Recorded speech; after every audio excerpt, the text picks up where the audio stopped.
માંજલપુર પેટા ચૂંટણીમાં ભાજપ કોંગ્રેસ કાર્યકરો આમને સામને। લિટલ ફ્લાવર સ્કૂલના બૂથ પર મારામારીથી તંગદિલી સર્જાઈ। ભાજપ કોંગ્રેસ વચ્ચે છૂટા હાથની મારામારીનો આક્ષેપ। ઘટના સ્થળે પોલીસ, સેન્ટ્રલ અને સ્ટેટ રિઝર્વ ફોર્સ દોડી આવી હતી। હંગામા બાદ પોલીસે કોંગ્રેસના વોર્ડ પ્રમુખની અટકાયત કરી છે। કોંગ્રેસ કાર્યકર વિજય બુમણિયાને માર માર્યાનો આક્ષેપ। ઢોલ નગારા સાથેના પ્રચારને લઈને વિવાદ સર્જાયો છે। ચૂંટણી દરમિયાન બૂથ પર હંગામાથી મતદારોમાં ચિંતા ઉઠી। મારામારી બાદ વિસ્તારમાં પોલીસ બંદોબસ્ત વધારાયો। માંજલપુર પેટા ચૂંટણીમાં બૂથ પર હંગામાથી રાજકીય ગરમાવો વધ્યો છે।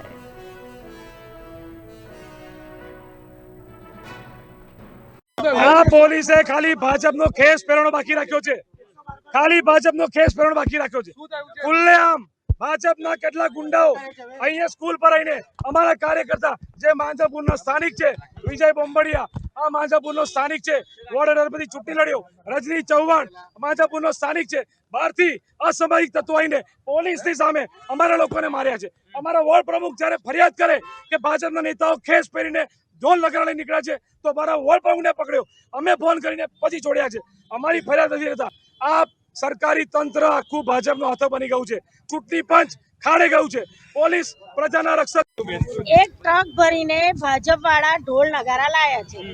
ગલી ગલીમાં ખેસ પહેરીને ભાજપ વાળા એમનો પ્રચાર કરી રહ્યા છે।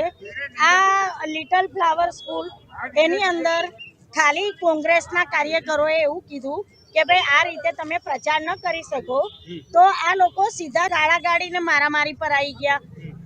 150-200 નું ટોળું હતું। મહિલા તો હું પોતે એકલી જ હતી। સીધા અમારા પેલા વિજય બુંબડિયા ઉપર હુમલો કર્યો। પેલા અમારા દવે પર આ બધા અમારા સત્યેન દવે પર હુમલો કર્યો, પેલા અમારા રજનીને કર્યો અને બહારથી બધા આવ્યા। એક પણ માંજલપુર વિધાનસભાનો મતદાર નથી, એક પણ માંજલપુર વિધાનસભા સાથે આત્મીયતા કેળવનાર વ્યક્તિ નથી। આ બધા બહારથી આવીને એક ભાઈ તો દારૂ ફૂલ પીધેલો હતો અને સીધી મારી હાજરીમાં હું અહીંયા બેઠેલી છું, નીચે મેં ધરણા કરવા બેઠા, કારણ કે પોલીસ એ આંખે પાટા બાંધીને બેસી ગયેલી અને એમને પ્રોટેક્શન કરતી હતી। અમે ધરણા પર નીચે બેઠા, હું હતી, વિજય બુંબડિયા ભાઈ હતા, બધા હતા।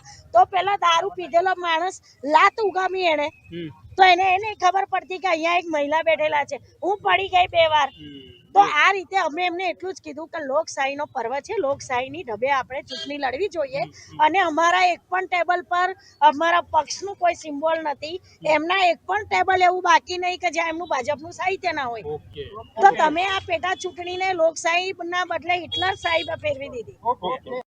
ચાલી રહી છે। પોલીસની હાજરી હતી। કોઈ મોટો ગંભીર ગુનો અત્યારે પ્રાઇમા પછી સામે નથી આવી રહ્યો, કારણ કે પોલીસ, સીએપીએફ તમામની હાજરી છે। કોઈ એવા જે એલિગેશન છે એ બાબતે તપાસ કરી રહ્યા છે। અહીંયા સીસીટીવી છે, બોડી વન કેમેરા છે, જે પણ હકીકત હશે આપણી સામે આવી જશે અને યોગ્ય કાર્યવાહી કરવામાં આવશે। બીજેપી દ્વારા આક્ષેપ લગાવવામાં આવે છે બૂથ કેપ્ચરિંગ કરવામાં આવી રહ્યું હતું, શું એવી કોઈ ઘટના અત્યારે સામે આવી છે? જસ્ટ આપ જોઈ શકો છો, પોલીસ ઓબ્ઝર્વર સાહેબ અત્યારે વિઝિટ કરીને ગયા છે। અહીંયા સીએપીએફની ટુકડી હાજર છે, સીસીટીવી દ્વારા એનું ઓનલાઈન મોનિટરિંગ થઈ રહ્યું છે।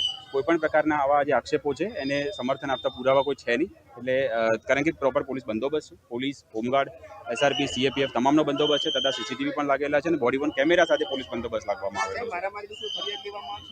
એમની જે રજૂઆત છે, રજૂઆતને લેખિતમાં લઈને એના ઉપર તપાસ કરવામાં આવશે અને જે પુરાવા મળશે એ પ્રમાણે યોગ્ય કાર્યવાહી કરવામાં આવશે। કોઈ એવી પોલીસ અહીંયા આપ જોઈ શકો છો, ઇનફ માત્રામાં પોલીસ હાજર છે। એવી કોઈ ગંભીર મારામારી આપણી સામે આવે એવું છે નહીં, તથા પણ પોલીસ તપાસ અમે યોગ્ય રીતે કરીશું અને જે પણ પુરાવા મળશે એ પ્રમાણે તપાસ કરીશું।